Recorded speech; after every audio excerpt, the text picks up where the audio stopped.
നവീൻ ബാബുവിൻ്റെ മരണം അതൊരു ആത്മഹത്യയാണോ കൊലപാതകമാണോ എന്നുള്ള ചോദ്യം നമ്മളിങ്ങനെ ആവർത്തിച്ച് ചോദിക്കുകയും പറയുകയും ഒക്കെ ചെയ്യുന്നുണ്ട്. ഇപ്പോൾ നവീൻ ബാബുവിൻ്റെ ബന്ധുക്കൾ തന്നെ ഹൈക്കോടതിയെ സമീപിക്കുന്നു, CBI അന്വേഷണം വേണമെന്നൊക്കെ പറഞ്ഞുകൊണ്ട്. പക്ഷേ സഹാക്കന്മാർ, പ്രത്യേകിച്ച് MV ഗോവിന്ദൻ പറയുന്നത് CBI അന്വേഷണമൊന്നും വേണ്ട, ഞങ്ങളുടെ സഹാക്കന്മാർ അന്വേഷിക്കുന്നുണ്ട്, പോലീസിലെ സഹാക്കന്മാർ അന്വേഷിക്കുന്നുണ്ട്, അവരെന്താണോ തീർപ്പ് കൽപ്പിക്കുന്നത് അത് തന്നെയാണ് ശരി എന്ന് പറയുന്നത്. ഈ പറയുന്നവരാണ് ഉമ്മൻചാണ്ടിയുടെ കേസ് വന്നപ്പോൾ കേന്ദ്ര ഏജൻസിക്ക് വിടണമെന്ന് മുറവിളി കൂട്ടിയവരും കേന്ദ്ര ഏജൻസിക്ക് വിട്ടവരും. അപ്പോൾ നവീൻ ബാബുവിന് നീതി കിട്ടരുത് എന്ന് ആഗ്രഹിക്കുന്നവരല്ലേ സഹാക്കന്മാർ മുഴുവൻ? സഹാക്കന്മാരുടെ ഇരട്ടത്താപ്പ് ഓരോ ദിവസവും വെളിച്ചത്ത് വരുന്ന കാഴ്ചയാണ് നമ്മൾ കാണുന്നത്. ഇവര് ഒരു സമയത്ത് ഒരു കാര്യം പറയും, പിന്നീട് ആ നിലപാട് മാറ്റി പറയും. ഇങ്ങനെ എത്ര കാര്യങ്ങളാണ് ഇവർ ചെയ്തിരിക്കുന്നത്. ഇപ്പോൾ ഇവിടെ MV ഗോവിന്ദൻ മാസ്റ്റർ തന്നെ കഴിഞ്ഞ ദിവസം എന്താണ് പ്രതികരിച്ചത്? CBI അന്വേഷണം വേണ്ട. അദ്ദേഹം നവീൻ ബാബുവിൻ്റെ അദ്ദേഹം മരണപ്പെട്ടപ്പോൾ കുടുംബത്തെ കാണാൻ വേണ്ടി വീട്ടിൽ പോയി മഞ്ജുഷയെ കണ്ടു. അപ്പോഴെന്താണ് പറഞ്ഞത്? പാർട്ടി ആ കുടുംബത്തോടൊപ്പമാണ്, ആ കണ്ണുനീര് ഞങ്ങളെ മനസ്സിലാക്കുന്നു, ശ്രദ്ധിക്കുന്നു എന്നൊക്കെയാണ് MV ഗോവിന്ദൻ മാസ്റ്റർ പറഞ്ഞത്. പിന്നീട് അദ്ദേഹം വന്നിട്ട് അങ്ങനെ ഇത്രയും കണ്ണീരിൽ വേദനിക്കുന്ന അല്ലെങ്കിൽ ആ കുടുംബത്തോടൊപ്പമാണ് നിൽക്കുന്നത് എന്ന് പറയുന്ന ബഹുമാനപ്പെട്ട ഗോവിന്ദൻ മാസ്റ്റർ കഴിഞ്ഞ ദിവസം എടുത്ത നിലപാട് എന്താണ് എന്ന് ഇപ്പൊ കേരളം പരിശോധിച്ചുകൊണ്ടിരിക്കുകയാണ്. കേരളം മനസാക്ഷി അത് തിരിച്ചറിയുകയാണ്. ഈ ഇരട്ടത്താപ്പിനെയാണ്, CPM-ന്റെ ഈ ഇരട്ടത്താപ്പിനെയാണ് കാലാകാലങ്ങളായിട്ട് ഇവിടെ പല മാധ്യമങ്ങളും രാഷ്ട്രീയ പാർട്ടികളും ഒക്കെ നേരിടുന്നതും എതിർക്കുകയൊക്കെ ചെയ്യുന്നത്. ഇവർ ഈ CBI ഇപ്പൊ ഇതിൽ പറയുന്നത് എന്താണെന്ന് വെച്ച് കഴിഞ്ഞാൽ CBI കൂട്ടിലിട്ട തത്തയാണെന്നാണ് ഇവർ പറയുന്നത്. എന്ത് അടിസ്ഥാനത്തിലാണ് ഇവർ ഇത് പറയുന്നത്? CBI കൂട്ടിലിട്ട തത്തയാണ് പോലും. ഉമ്മൻചാണ്ടി വിഷയത്തിൽ CBI അന്വേഷണം വേണമെന്ന് പറഞ്ഞത് ഇവരല്ലേ? അപ്പൊ CBI കൂട്ടിലിട്ട തത്തയായിരുന്നില്ല. അരിയിൽ ഷുക്കൂർ വധക്കേസ്, അതുപോലെ തന്നെ പെരിയ ഇരട്ട കൊലപാതക കേസ്, ഇതിലൊക്കെ CBI വരികയും CPM-ന്റെ തന്നെ പ്രധാനപ്പെട്ട നേതാക്കൾ അതിൽ പ്രതികളാണെന്നും അവർക്ക് കൃത്യമായിട്ടുള്ള പങ്കിതിലുണ്ടെന്നും ഒക്കെ വ്യക്തമാക്കിയിട്ടുണ്ട്. അപ്പോഴും CBI കൂട്ടിലിട്ട തത്തയല്ല. പെട്ടെന്നൊരു സുപ്രഭാതത്തിൽ ഇപ്പൊ CBI കൂട്ടിലിട്ട തത്തയാവുന്നത് എങ്ങനെയാണ്? ഇവര് കുടുങ്ങും. ഇവര് കുടുങ്ങിയ സാഹചര്യങ്ങൾ നേരത്തെയുണ്ട്. ജയരാജൻ കുടുങ്ങി. അപ്പം ഇനിയും കുടുങ്ങിയാൽ പാർട്ടി തന്നെ മുച്ചൂടും മുടിഞ്ഞു പോകും എന്നൊരു തിരിച്ചറിവ് ഗോവിന്ദ മാസ്റ്റർക്ക് ഉണ്ടായതിന്റെ പുറത്താണ് ഇപ്പോൾ CBIയെ ഭയപ്പെട്ട് അതൊരു കൂട്ടിലിട്ട തത്തയാണെന്നും കേന്ദ്രത്തിന്റെ ചൊൽപ്പടിക്ക് അനുസരിച്ച് നീങ്ങുന്ന ഒരു സാധനമാണെന്നൊക്കെ ഇപ്പൊ പറയുന്നത്. അപ്പൊ ഇവരുടെ കണ്ണൂര് പോലീസോ ആരുടെ ചൊൽപ്പടിക്ക് അനുസരിച്ചാണ് നീങ്ങുന്നത്? P ശശി അടിയന്തരമായി വന്ന് ഇവിടെ യോഗം നടത്തിയിട്ട് പോയി. അത് ഏത് പ്രോട്ടോകോളിന്റെ പുറത്താണ്? പൊളിറ്റിക്കൽ സെക്രട്ടറിക്ക് എങ്ങനെയാണ് പോലീസിന്റെ യോഗം വിളിക്കാനുള്ള അധികാരമുള്ളത്? ചോദ്യങ്ങൾ ഇനിയും ഞങ്ങൾക്ക് ഒരുപാടുണ്ട് സാർ, നിങ്ങൾ അതിന് ഉത്തരം പറയണം. ഇവിടെ ഇപ്പോ CBI വന്നാൽ പ്രശാന്തൻ, രണ്ടൊപ്പുള്ള പ്രശാന്തൻ, രണ്ടൊപ്പേ ഭരണഘടനാ വിരുദ്ധമാണ്, അയാളെ പിടിച്ച് അകത്തിടേണ്ട ദിവസം കഴിഞ്ഞു, എന്നിട്ട് ഇവിടെ പോലീസ് നോക്കുകുത്തിയായിട്ട് നിൽക്കുന്നു. പ്രശാന്തന്റെ ഒപ്പ് അതൊരു വലിയ ചോദ്യചിഹ്നമാണ്. പ്രശാന്തന്റെ ഇടപാടുകൾ, പ്രശാന്തന് വേണ്ടി ആരാണ് വ്യാജ പരാതി നൽകിയത്? മുഖ്യമന്ത്രിയുടെ ഓഫീസ് തലസ്ഥാനത്തെ AKG സെന്റർ അല്ലെങ്കിൽ തലസ്ഥാനത്തെ CPM-ന്റെ കേന്ദ്രത്തിൽ നിന്നാണ് ആ വ്യാജ പരാതി പോയത്. മുഖ്യമന്ത്രിയുടെ പേരിലാണ് വ്യാജ പരാതി പോയത്. ഇത് എവിടെ നിന്ന് പോയി, ആരയച്ചു, എന്തിനയച്ചു? അന്വേഷണം വരും. ഇത് അന്വേഷണം വന്നാൽ എങ്ങോട്ടാണ് ചെന്ന് നിൽക്കുന്നത്? ആ നിൽക്കുന്ന വീട്ടുമുറ്റം ഒരുപക്ഷെ നമ്മളൊക്കെ പ്രതീക്ഷിക്കാത്ത ആളുകളുടേതാകുമെന്നുള്ള ഭയത്തിലാണ് CBI കൂട്ടിലിട്ട തത്ത എന്ന് ഗോവിന്ദൻ മാസ്റ്റർ പിച്ചും പേയും വിളിച്ചു പറയാം. പേ പിടിച്ച ആളുകളെ പോലെയാണ് ഗോവിന്ദൻ മാസ്റ്റർ CBI എന്ന് കേൾക്കുമ്പോൾ വരണ്ടോടി തള്ളുന്നത്. നവീൻ ബാബുവിന്റെ കാര്യത്തിൽ ഒരു തരത്തിലുമുള്ള CBI അന്വേഷണം വേണ്ട. ഞങ്ങളുടെ 6-അംഗ സംഘം ഒക്ടോബർ 14 മുതൽ 15 മുതൽ അതെ പാർട്ടി തന്നെയാണ് കോടതിയും. പാർട്ടിക്ക് തീവ്രത അളക്കാനുള്ള സംവിധാനവുമുള്ള പാർട്ടിയാണ്. ഇവിടുത്തെ പീഡിപ്പിച്ചാൽ ഓടിച്ചെന്നൊരു മിഷൻ വെച്ച് തീവ്രത അളക്കും. എത്രത്തോളം പീഡിപ്പിച്ചു? പീഡനത്തിന്റെ തീവ്രത കുറഞ്ഞെങ്കിൽ രക്ഷപ്പെട്ടു, കൂടിയെങ്കിൽ പുതിയ പോസ്റ്റുകൾ കൊടുത്ത് ഉയർത്തിക്കൊണ്ടു പോകും. കാരണം പാർട്ടിയിലെ അനുഭവങ്ങൾ അങ്ങനെയാണല്ലോ ഓരോരുത്തർക്കും. എന്തായാലും നവീൻ ബാബുവിന് നീതി കിട്ടരുത്. ഇതിൽ ഈ ഗോവിന്ദൻ മാസ്റ്റർ CBI അന്വേഷണത്തിനെ എതിർക്കുമ്പോൾ തന്നെ നമുക്ക് മനസ്സിലാവുന്ന കാര്യം എന്താണ്? സാധാരണ ഏത് മനുഷ്യനും മനസ്സിലാവുന്ന കാര്യം എന്താണ്? നവീൻ ബാബുവിന്റെ മരണത്തിൽ ദുരൂഹതയുണ്ട്. CBI ഗോവിന്ദൻ മാസ്റ്റർ വ്യക്തമാക്കുന്നത് ഇതിൽ ദുരൂഹതയുണ്ട്. ഇതിൽ CBI അന്വേഷണം വന്നു കഴിഞ്ഞു കഴിഞ്ഞാൽ ഞങ്ങളുടെ പാർട്ടിയിലെ ചില നേതാക്കന്മാർ കുടുങ്ങാനുള്ള സാധ്യതയുണ്ട്. ദിവ്യയെ കൂടുതൽ ചോദ്യം ചെയ്തു കഴിഞ്ഞാൽ ദിവ്യ പല സത്യങ്ങളും പറയും. ഇത്തരത്തിലുള്ള പല ബേജാറുകളും പല ആകുലതകളുമാണ് ഗോവിന്ദൻ മാസ്റ്ററുടെ പാർട്ടിയുടെ ഒക്കെ മനസ്സിൽ നടക്കുന്നത്. അതിന്റെ അടിസ്ഥാനത്തിലാണ് കഴിഞ്ഞ ദിവസം മാധ്യമങ്ങൾക്ക് മുമ്പിൽ വന്നപ്പോൾ അദ്ദേഹം പറഞ്ഞത് CBI അന്വേഷണം വേണ്ട. തന്നെയാണ് ഞാൻ നേരത്തെ പറഞ്ഞത്. ധന്യ കാക്കൂരൻ ആ കാര്യം കൂടി ഒന്ന് പറയാവുന്നതാണ്. ജയരാജൻ എന്ത് സംഭവിച്ചു?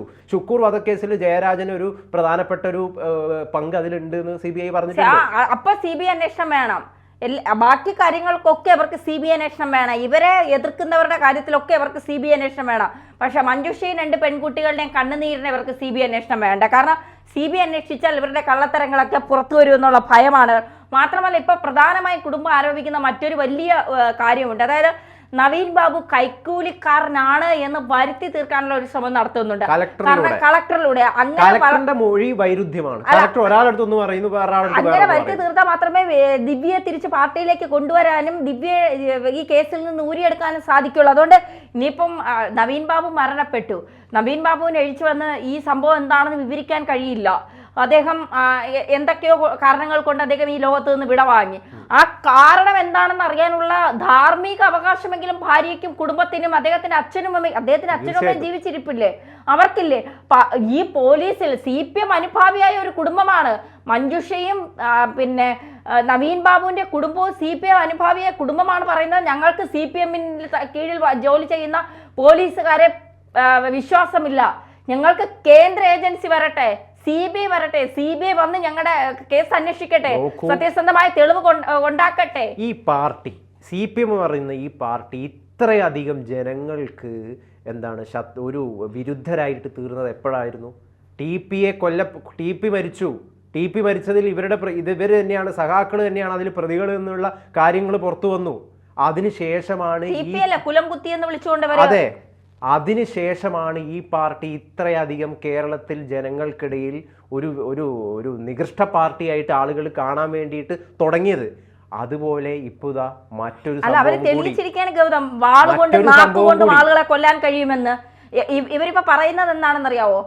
ഉപതെരഞ്ഞെടുപ്പിൽ ഞങ്ങൾ ചേലക്കരയിൽ നിന്ന് ജയിച്ചു, ഭരണവിരുദ്ധ വികാരമില്ല. ചേലക്കരയിൽ ജയിച്ചത് UR പ്രദീപ് ആയതുകൊണ്ടാണ്. എത്ര വോട്ടിന്റെ ഡിഫറൻസ് ഉണ്ട്? കഴിഞ്ഞ വർഷം രാധാകൃഷ്ണൻ വാങ്ങിയതിനെക്കാട്ടിയും എത്രയോ വോട്ടിന്റെ കിട്ടിയിട്ടില്ല, പ്രദീപിന് കിട്ടിയിരിക്കുന്നത്. അവിടെ ശരിക്കും മുന്നേറ്റം കാഴ്ചവെച്ചത് BJP അല്ല. BJP 10,000-ഓളം വോട്ടിന്റെ വർധനം ഉണ്ടായിട്ടുണ്ട്, ശരിയാണ്, മുന്നേറ്റം കാഴ്ചവെച്ചത് BJP-യുടെ. പക്ഷെ പ്രദീപ് എന്ന് പറയുന്ന വ്യക്തിയോട് ആളുകൾക്ക് ഒരു വല്ലാത്ത ഇഷ്ടമുണ്ട്. രാധാകൃഷ്ണനെ പോലെ പ്രദീപിനോട് ആളുകൾക്കൊരു ഇഷ്ടമുണ്ട്. ആ ഇഷ്ടം കണക്കിലെടുത്തുകൊണ്ട് കൂടിയാണ് പിന്നെ ചേലക്കരയിൽ CPM പ്രദീപിനെ നിർത്തിയത്. അല്ലാതെ CPM-ന്റെ കഴിവുകൊണ്ടല്ല ചേലക്കരയിൽ ജയിച്ചത് എന്നുള്ളത് ആദ്യം മനസ്സിലാക്കണം.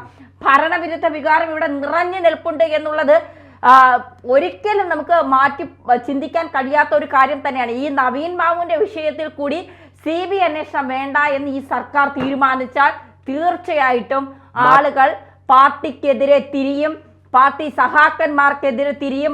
കാരണം മലയാലപ്പുഴ മോഹൻ CPM നേതാവ് കൂടിയാണ്. അദ്ദേഹം ഉൾപ്പെടെ പറയുന്നുണ്ട് ഈ കേസിൽ കൃത്യമായ അന്വേഷണം വേണം, കൃത്യമായ നിലപാട് സ്വീകരിക്കണം.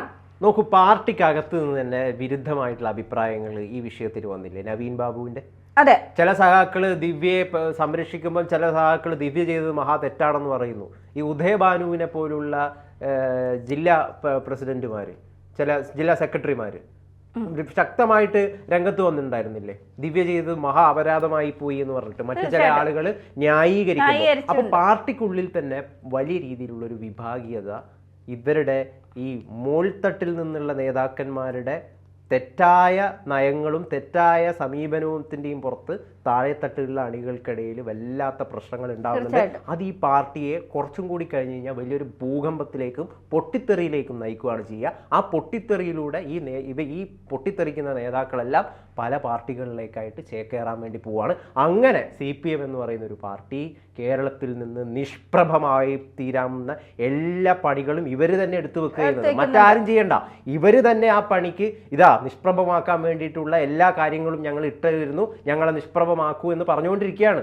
അല്ല, ഒരു കാര്യം ചിന്തിക്കൂ ഗൗതം, പാർട്ടി അനുഭാവിയായ ഒരു കുടുംബത്തിന് തന്നെ ഇത്തരം പ്രശ്നങ്ങൾ അനുഭവിക്കണമെങ്കിൽ അവർക്ക് തന്നെ നീതി കിട്ടുന്നില്ല പാർട്ടിയിൽ നിന്നെങ്കിൽ മറ്റാളുകളുടെ അവസ്ഥ ഒന്ന് ആലോചിച്ച് നോക്കൂ. എന്ത് നീതിയാണ്? ഇപ്പോൾ ഗോവിന്ദൻ മാസ്റ്റർ 20 മിനിറ്റ് അടച്ചിട്ട റൂമിലിരുന്ന് മഞ്ജുഷയോട് പറഞ്ഞു, ഞങ്ങളുണ്ടൊപ്പം, ഞങ്ങൾ നവീൻ ബാബുവിന്റെ ഘാതകരെ, നവീൻ ബാബുവിനെ ആരെങ്കിലും ഇല്ലാതാക്കിയതാണെങ്കിൽ അവരുടെ ഘാതകരെ ഞങ്ങൾ പിടിച്ചുകൊണ്ടുവന്ന് മഞ്ജുഷയുടെ മുന്നിൽ നിർത്തും. ഷംസീർ പോയി, പിണറായി ഒഴിച്ചുള്ള നേതാക്കന്മാരുടെ നെട്ടോട്ടം ഓടി ഉപതെരഞ്ഞെടുപ്പ് കാലഘട്ടമായതുകൊണ്ട്. ഇപ്പൊ എന്ത് സ്വീകരിക്കുന്നു? ഇപ്പൊ എന്ത് ഗോവിന്ദൻ മാസ്റ്ററിന് CBI കണ്ടപ്പോ നിക്കറിൽ മുട്ടുന്നുണ്ടോ? ഗോവിന്ദൻ മാസ്റ്റർ എന്തിനാണ് CBI ഇത്രയും ഭയക്കുന്നത്? CBI എവിടെയാണ്? CBI എന്തിനാണ് ഗോവിന്ദൻ മാസ്റ്റർ ഇത്ര ഭയക്കുന്നത്? എന്ത് CBI വന്നാൽ എന്ത് കളക്ടർ ദിവ്യ, എല്ലാവരും തലപ്പൊക്കത്തുള്ള ആളുകൾ, ഭൂമാഫിയ, ഹവാല ഇടപാടുകൾ, റിയൽ എസ്റ്റേറ്റ് മാഫിയ മുഴുവൻ തൂങ്ങും. അത് നമ്മളൊക്കെ ചിന്തിക്കുന്നതിനും അപ്പുറമായിരിക്കും. കേരളത്തെ വിഴുങ്ങാൻ പോകുന്ന തരത്തിലുള്ള ഒരു മാഫിയായിരിക്കും. പാർട്ടി വിരുദ്ധത കേരളത്തിൽ രൂപപ്പെടുമ്പോൾ ഇവർ വർഗീയ വിളവെടുപ്പാണ് ശ്രമിക്കുക. SDPI ഇപ്പം കണ്ടില്ലേ, ലീഗിന്റെ ഇവ കോൺഗ്രസിൽ കുത്തിത്തിരിപ്പുണ്ടാക്കാൻ വേണ്ടിയിട്ടാണ് ശ്രമിച്ചുകൊണ്ടിരിക്കുന്നത്. കോൺഗ്രസ് ഒരു വർഗീയ പാർട്ടിയാണ്, അങ്ങനെയാണ് ഇങ്ങനെയാണെന്ന് പറഞ്ഞിട്ട് അതിൽ MN കാരശ്ശേരിയെ പോലുള്ള സാംസ്കാരിക പ്രവർത്തകർ മറുപടിയുമായിട്ട് വന്നിട്ടുണ്ടായി. കേരളത്തിൽ ഏറ്റവും വലിയ ന്യൂനപക്ഷ വർഗീയത കാണിച്ചത് CPM ആണ്, വിളവെടുപ്പിന് ശ്രമിച്ചത് CPM ആണെന്നാണ് അദ്ദേഹത്തിനെ പോലുള്ള ചില സാംസ്കാരിക പ്രവർത്തകർ പറഞ്ഞിട്ടുള്ളത്. അപ്പൊ സത്യമാണ്, കയ്യിൽ നിന്ന് കാര്യങ്ങൾ വിട്ടുപോകുന്നു എന്ന് മനസ്സിലാക്കുമ്പോൾ CPM വർഗീയ ധ്രുവീകരണവുമായിട്ട് രംഗത്ത് വരും. അല്ല, നയമാറ്റവും ഉടനെ വരും. അപ്പൊ തന്നെ നയം മാറും. അതുവരെ ചേർത്ത് പിടിച്ചവരെ പിന്നെ എങ്ങനെ ഇല്ലാതാക്കാമെന്നായിരിക്കും ശ്രമം. നമ്മൾ TP-യിലൊക്കെ കണ്ടത് അങ്ങനെയല്ല. പക്ഷെ അവിടെ രമ എന്ന് പറയുന്ന തീപ്പൊരിയായ ഒരു ഭാര്യ നേതാവ് പിന്നെയാണ്. തീപ്പൊരിയായ ഭാര്യ TP-ക്ക് ഉള്ളത് കൊണ്ട് കൃത്യമായി ഇത് നടന്നു. ഇവിടെ മഞ്ജുഷ മൗനം പാലിക്കുന്നു എന്ന് വിചാരിക്കേണ്ട. മഞ്ജുഷയ്ക്ക് പിന്നിൽ കേന്ദ്രമുണ്ട്. മഞ്ജുഷ ഹൈക്കോടതികൾ ഹർജി സമർപ്പിച്ച് CBI അന്വേഷണം വരണമെന്ന് ഹൈക്കോടതി ഉത്തരവിട്ടാൽ ഈ സഹാക്കന്മാരെല്ലാം 3G അടിച്ചു പോവേണ്ടി വരും. ഇതിന് പിന്നിൽ മറ്റൊരു പ്രധാനപ്പെട്ട കാരണം ഉണ്ടായി. ദിവ്യയുടെ പ്രതികരണം വന്നിട്ടുണ്ടായി. ദിവ്യ എന്താ പറഞ്ഞത്? പാർട്ടി എന്റെ കൂടെ നിന്നില്ല, കറിവേപ്പില പോലെ തള്ളി, എനിക്ക് ഗോഡ് ഫാദർ ഇല്ല. അത് ഗോവിന്ദനിട്ടുള്ള പണിയായിരുന്നു. കാരണം സാജന്റെ കേസിൽ ഗോവിന്ദന്റെ ഭാര്യയെ ചീള് പോലെ ഊരി എടുത്തോണ്ട് വന്നതുപോലെ എന്നെ ഊരാൻ ഇവിടെ ആരുമില്ല. എന്നെ ഊരി എടുക്കാത്തവരുടെ ഒക്കെ കാര്യത്തിൽ ഞാൻ ഓൾറെഡി ദിവ്യയെ പിണക്കി. ഇനി CBI കൂടി വന്നു കഴിഞ്ഞു കഴിഞ്ഞാൽ എല്ലാം പണി കിട്ടുമെന്നുള്ള ഭയം. അതാണ്.